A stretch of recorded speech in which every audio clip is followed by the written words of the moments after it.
Welcome to This Explainer. Today we're diving deep into the absolute granddaddy of government secrecy mythology, Area 51. But hey, we're not just swapping spooky campfire stories here. We're digging strictly into the source material, the sworn testimonies, the literal paper trails, and the hardcore investigations by skeptics. We're going to see exactly how this massive pop culture behemoth was built piece by piece. To really wrap our heads around how this whole modern mythology exploded, we've got to start with this absolute bombshell quote from investigative reporter George Knapp. They lied and are still lying to the public and to Congress. Now, Knapp isn't some random guy seeing lights in the sky. He's a hard-nosed journalist who spent 40 years aggressively chasing this story.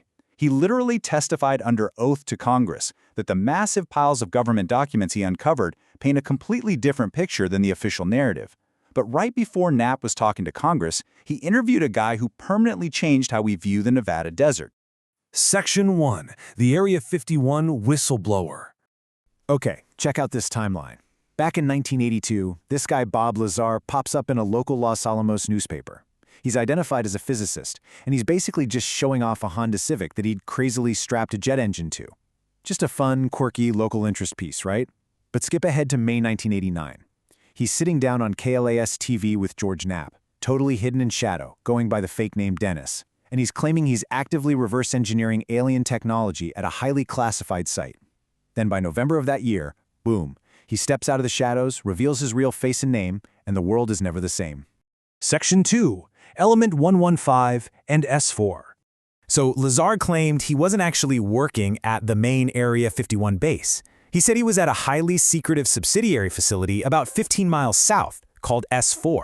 And this brings us to his wildest claim, Element 115. Lazar said these extraterrestrial craft were fueled by this super heavy element. He explained that it was bombarded with protons, stepped up, and then it decayed to release a pure gravity wave. And here's the crazy part. Decades later, human scientists actually synthesized a version of Element 115 and officially added it to the periodic table as Moscovium. For his supporters, that was the ultimate validation. Lazar even claimed he actually got inside one of the 9 flying saucers parked at S4. He casually called this one the sport model. He said the interior was just totally unworldly. Everything was completely seamless, like it was literally fused together from one giant single piece of metal. Oh, and get this. He said the ship was clearly built for beings a lot smaller than us, like you couldn't even stand up straight until you got to the exact center of the craft. But it wasn't just the aliens that made his story so sticky. It was the incredibly specific base security he talked about. He described having his identity verified by this super obscure bone density hand scanner. Now, for years, critics totally laughed this off as sci-fi nonsense. But guess what?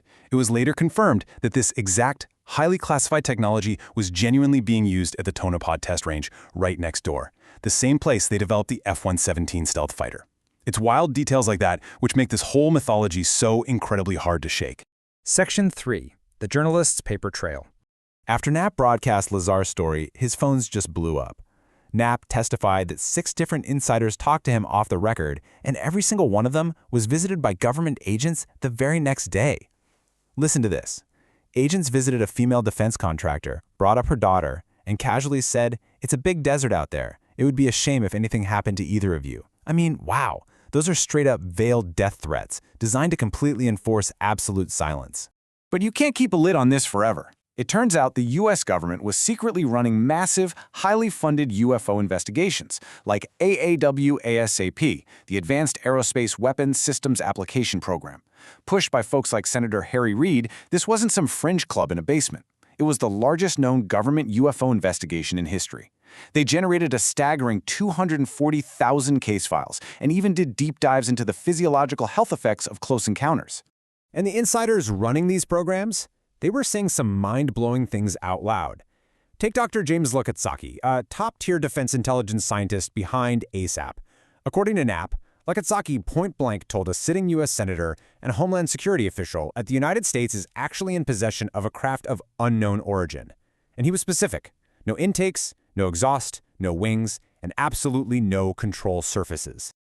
Section 4. Secret Programs and Intercepts. And it definitely wasn't just an American thing. In the 90s, Knapp got his hands on files straight from the Russian Ministry of Defense. The Soviet Union had their own massive 10-year UFO investigation program, monitored by a shadowy group called Unit 73790. These guys documented 40 separate incidents of Russian fighter planes intercepting unknown craft. In 3 terrifying cases where MiGs actually fired on the objects, the planes crashed and 2 pilots died. After that, the official Russian military order was literally changed to, if you see a UFO, change course and get the heck out of there. But the absolute scariest Russian incident on record happened in October 1982. A UFO hovered over a Ukrainian nuclear missile base for 4 hours. Suddenly, the control displays lit up completely on their own, and the nuclear launch codes started actively arming themselves. The officers were freaking out, trying to shut it down, but they were totally locked out. For a few terrifying minutes, World War III was literally about to start, completely out of human control. Then, just like that, the craft vanished and the missiles powered down. Talk about a close call. Section 5. Skeptics and Public Records. Now, as compelling as all these insider stories and Russian files are, we have to look at the flip side. Rigorous skeptics have dug into these exact same events and found some very earthly, though still highly classified explanations. For instance, investigator Tom Mahood looked into the glowing orbs Lazar claimed were alien gravity tests happening on Wednesday nights. Mahood argues those were actually highly classified proton beam tests used for radar spoofing or maybe advanced weapons violating international treaties. You see, firing a particle beam into the atmosphere creates exactly the kind of silent, glowing plasma orb that Lazar saw. Skeptics also went digging into Lazar's public records, and well, the image of the flawless government scientist starts to crack pretty quickly. In 1986, public records show Lazar actually filed for bankruptcy, owing money all over town. Shortly after that, he lost his security clearance, reportedly because of financial and personal instability. And fast forward to 1990, he even pled guilty to a felony pandering charge related to a brothel.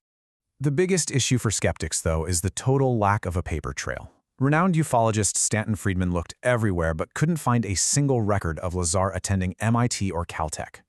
Lazar also claimed an unannounced 1987 nuclear test was actually an alien reactor blowing up, but Department of Energy records prove there were 0 unannounced tests that whole year. Plus, the defense contractor EGN&G has 0 record of ever employing him. To the skeptics, Lazar was just a brilliant tinkerer who saw some classified human tech and spun it into a massive tall tale to protect himself. Section 6. The Making of a Myth. You know, to really understand how this entire UFO mythology was made, we have to look beyond just Area 51. The idea spread like wildfire and actually sparked other, even darker rumors. I'm talking about the terrifying legends of the Dulce underground base in New Mexico. File 004. The story goes that 2.5 miles underneath a quiet, boring town of 2,600 people, the government permanently sealed a massive 7-level facility. A whistleblower named Thomas Costello, a security supervisor who vanished without a trace in 1979, claimed that Level 6 of this base was notoriously called Nightmare Hall. According to his stolen notes, there were no human scientists down there, just aliens, conducting horrific genetic experiments on conscious human and animal hybrids.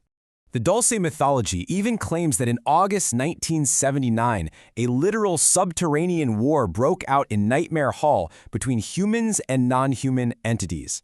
Government geologist Phil Schneider came forward claiming he was there, he shot an alien, and 44 Special Forces soldiers were killed in the crossfire, soldiers who officially do not exist. In 1996, Schneider was found dead under highly suspicious circumstances.